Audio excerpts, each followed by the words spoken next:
Hello everyone, it's Matthew here. With my channel Care in Mind, I tend to present on the focus of unpaid mental health carers, awareness events, and the focus of equality within the mental health system, especially on the impact it has on those using the mental health system, hence patients, service users, and those that provide support for them.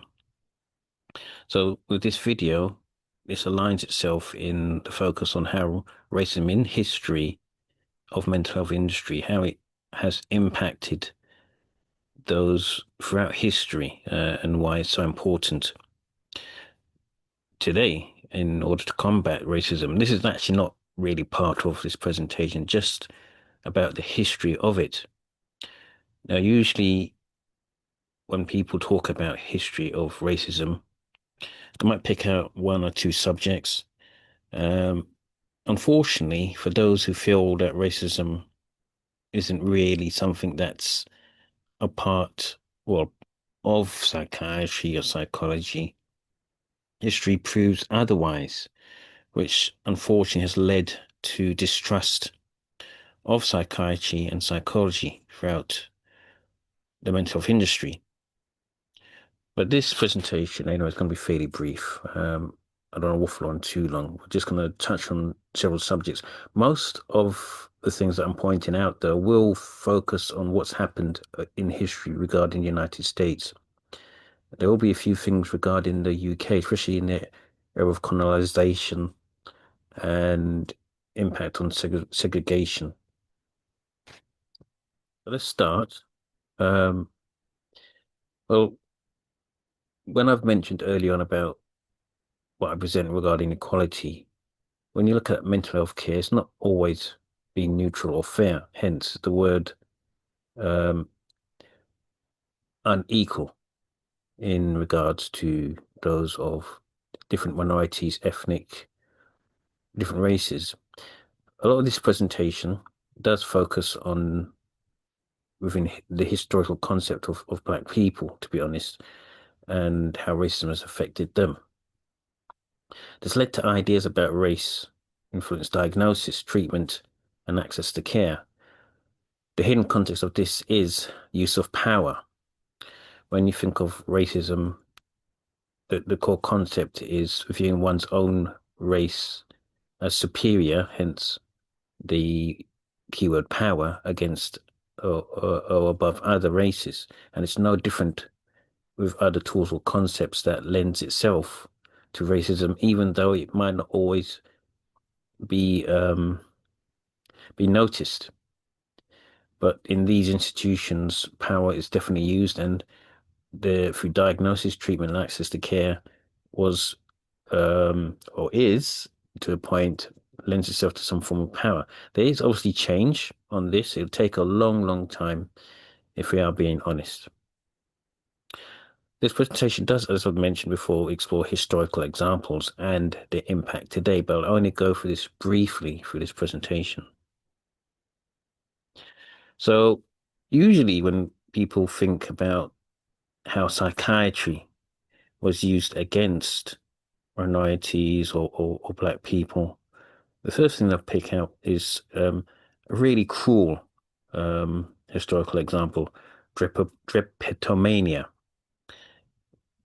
We around the 1850s, and I did say United States. It was actually they would label those who escaped, and it's not accident I'm laughing about this, even though it's actually very cruel. Those that escaped the masters during the slavery era to escape slavery, they were diagnosed with that condition. The person or physician back then who coined that term, drapetomania, was Samuel A. Cartwright, and he termed this in 1851 to pathologize enslaved people who tried to escape. This provides an excellent example, even though it's going back really far, demonstrates how psychiatry was used to justify racism and control. It's now recognized as pseudoscience, not rooted as true science, and is rooted in racist ideology. So this is one of the first examples and obviously in the field of psychiatry, psychology does as much as it can to discredit this pursuit of science. The next period is we have to look at the European colonial system. And in the era of colonization, it often framed indigenous cultures as primitive. So how did this lean towards psychiatry? How did this lean towards labeling other cultures mentally inferior? Well, one example I provide here, and there was many others, but I'm just picking out one. The British colonial psychiatry system in Kenya during the Mamel period labeled the anti-colonial resistance as mental instability. So if I can frame it in this saying, where why would you not want to be ruled by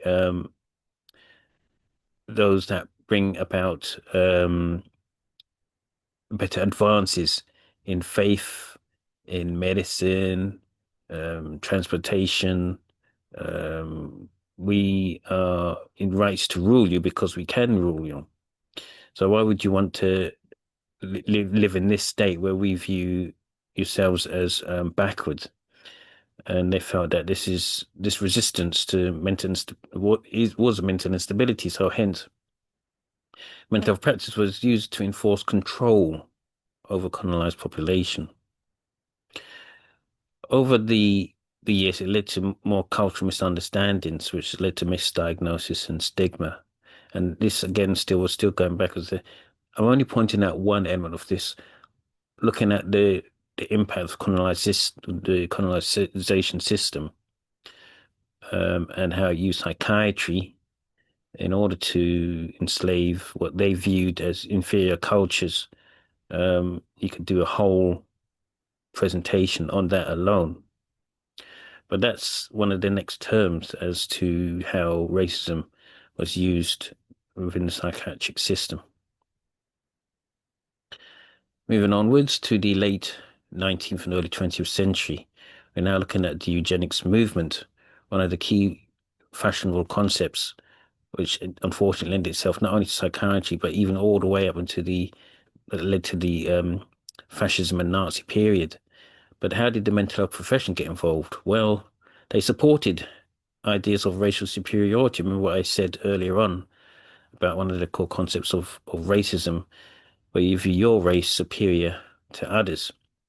And this was led by psychologist Henry H. Goddard, who promoted intelligence testing that supported eugenic policies and forced sterilization laws in the early 1900s, and what it led up to around, say, 1930, 35, 36, when you're looking at the Nazi period, and they did a more of a hidden secret focus on eugenic policies, not only just on race, but on disability.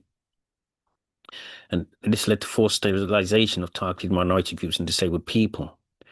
This then led to influenced laws in several countries and led back to shape psychiatric thinking. So this again, unfortunately, stained the psychiatric profession, the mental health profession. And this led to those looking at how racism grew in that period of history to a form of distrust of the psychiatric or mental health profession.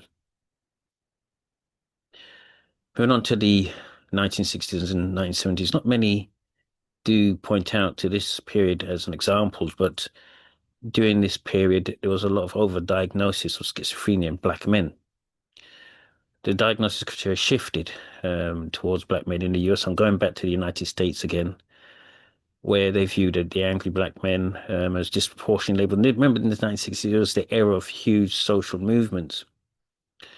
So labeled with severe psychotic disorders. So this again, behind this was a psychiatrist, Jonathan Mertzel, who documented how schizophrenia was a diagnosis in the US, and it shifted in the 1960s, disproportionately affecting black men. Remember the term I mentioned during the 1960s? It was a huge form of black power and huge social change during the 1960s and 1970s, lending itself to the civil rights era. And this was again termed as a way to push back on that. So social process again had to process against that, and ACT was sometimes interpreted as pathology, and it highlighted how bias can actually affect clinical judgment. So something I urge you to look out for if you want to look up on this period in history. Continuing on, I should have put this one back further, but this was looked at institutional segregation. Back in that period, segregation was practiced a lot. And in some hospitals, and we're looking at the States again, a good example, Crownsville State Hospital in Maryland operated as racially segregated psychiatric hospital for Black patients from 1911. And you can see the outcome of that. Obviously, the Black patients fared a lot worse. The minority patients often received poorer living conditions. Fewer resources and long-term effects contributed to, again, what I mentioned before, the mistrust of the mental health system. So now we're looking at not just psychiatry as in theory, but how it is practiced and built into particular parts of hospitals. We're looking now at the environment and the impact on that on Black patients. Fast forward now to cultural bias in psychological testing. This one's actually fairly well known, and I do think there is elements of this kind of bias now, because people use intelligence as power to label others, really. In if they can't keep up on intelligence, they extend this to race. But looking at its early concepts, early intelligence and personality tests were designed around Western norms. It was an invention from there. A good name to look up on is a psychologist, Lewis Terman's Stanford Binet IQ testing, used in the early 20th century to rank those from racial groups and justify inequality. So therefore, language and cultural differences affected results. So if you couldn't easily understand those kinds of tests, if you weren't from the particular Western sort of background, of course, it's easier to fail and be misdiagnosed as inferior, lacking in intelligence, or labeled as maybe dangerous in your personality or backwards. So this reinforced stereotypes about intelligence and ability. And I feel this is fairly not as prevalent as it was, but it's still an issue I find in a study that focuses a lot on intelligence and personality. So what's this lasting impact? Well, obviously the keyword here, and I should have put it in red, is trust. So these historical biases, unfortunately, still influences access. That's another keyword: access to diagnosis, treatment, and trust in services. I'm going to go back into the UK, where there's a growing movement towards culturally competent care. Now, just before the pandemic, there was a review on the 1983 Mental Health Act, and that Mental Health Act review highlighted disproportionate detention rates of Black patients in psychiatric care, almost to the point they were institutionalized. Not just disproportionate detention, this restraint and deaths and so on. And I will look up, do a little presentation on those types of things regarding why there was a change that had to come about as I speak of this very moment regarding the patient care race equality framework. Not just that, we also had cultural care and quite a few other things. Triangle of Care is now focusing on cultural competent support for unpaid global majority carers. But the impact of that was the importance of listening to diverse voices in mental health research, not just users of mental health services, but to include lived experience.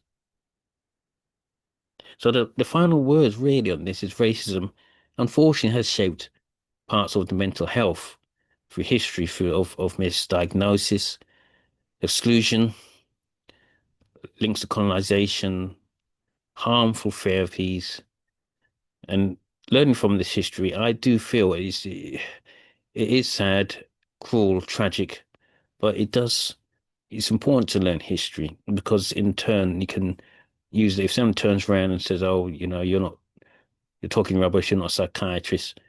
Well, you can point to these things and say, "Look, in the end, these are the things we should avoid because we want to improve fairness and ethical practice for today's modern forms of psychiatry and psychology." Note that this presentation did focus a bit more on psychiatry rather than too much on psychology. I will cover that at a later date. So future progress actually depends, and this is what I'm trying to do.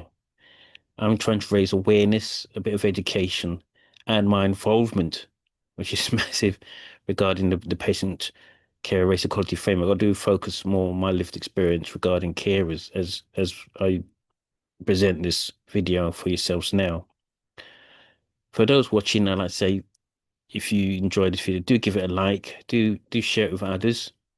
Um, if you're interested in further videos raising awareness of racism, inequalities, and also focus on unpaid mental health carers, then this is the channel for you. Do please subscribe. Thanks for watching, and I'll see you again soon.